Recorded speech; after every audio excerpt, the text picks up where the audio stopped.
Talk about brutal. Hello, everybody. David Shuster here. The House Subcommittee on Government Efficiency just held another remarkable hearing, and a few rising Democratic stars annihilated the DOGE effort, mocked Elon Musk, and ridiculed Republicans to their faces. First up, Florida Democrat Jared Moskowitz. Name a department, name a system, name a service that this committee or the caucus or Elon has made more efficient. They said they were going to find $1 trillion. They fell 85% short. Look, government is inefficient. But the DOGE caucus and process was like, hold my beer. Let me show you what inefficiency really looks like. Okay? The DOGE caucus hasn't met in months. It had 2 meetings. Congress wasn't involved at all in the process in the executive branch. Elon's gone. The effort's dead. Buried rigor mortis is setting in. I feel ill talking of the dead. I shouldn't do that.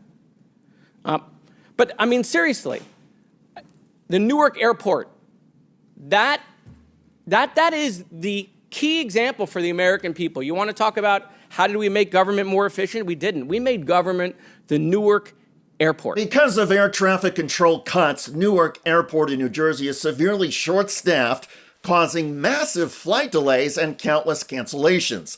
And safety concerns have intensified because of equipment problems and not having the staff to fix them.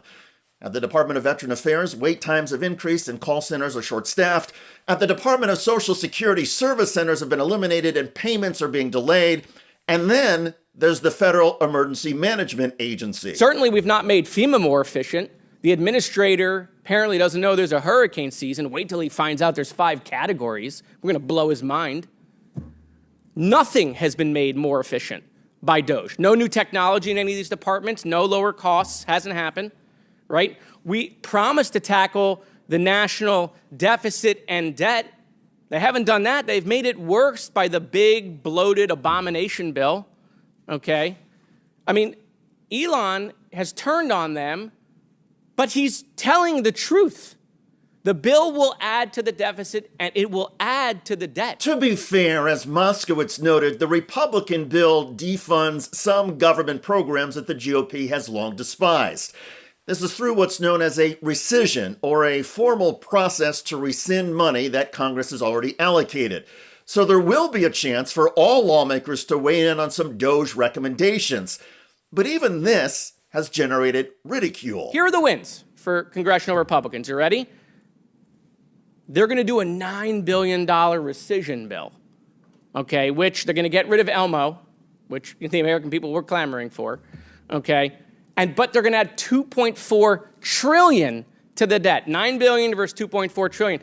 And then they want us to cheer for them and give them a trophy like they were a 5-year-old at a soccer game. Everyone gets a trophy for their participation, okay? By the way, these things I'm bringing up, Republicans themselves, including the chairwoman, have expressed their frustration that Congress has not codified anything at all. And that was a reference to Committee Chair Marjorie Taylor Greene, Republican of Georgia, who expressed frustration that the GOP bill includes items including a block on states' ability to regulate artificial intelligence.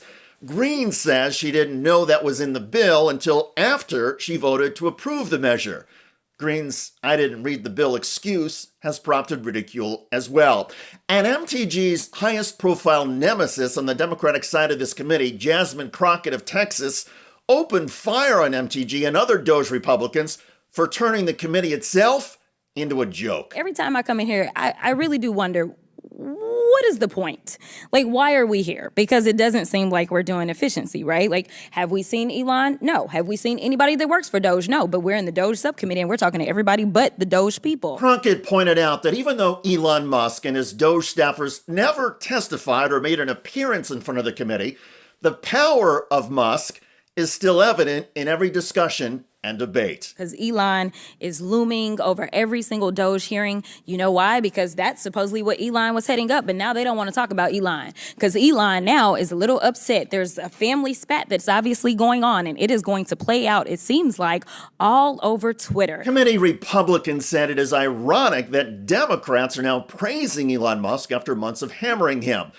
But what the GOP doesn't realize or care to understand is that Democrats are still hammering Elon Musk. The point that Democrats are making is that when it comes to Elon Musk and anything he calls an abomination, it takes one to know one. As Democrats keep pointing out, the GOP tax and spending bill is so horrific that even Elon Musk, with his outrageous, unconstitutional, and cruel DOGE actions, thinks that the bill is terrible. And when anything is too disgusting or gross for Elon Musk, that is saying something. In any case, Democrats are having a field day over the GOP disarray and the Trump-Musk divorce.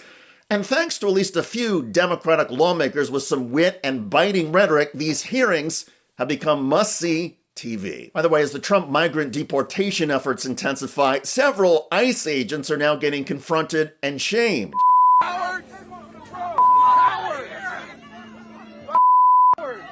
This was the scene recently in San Diego, California.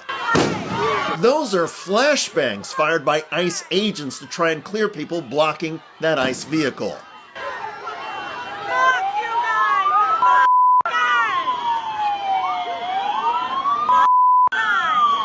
Here's another view from inside one of the Italian restaurants ICE had just raided.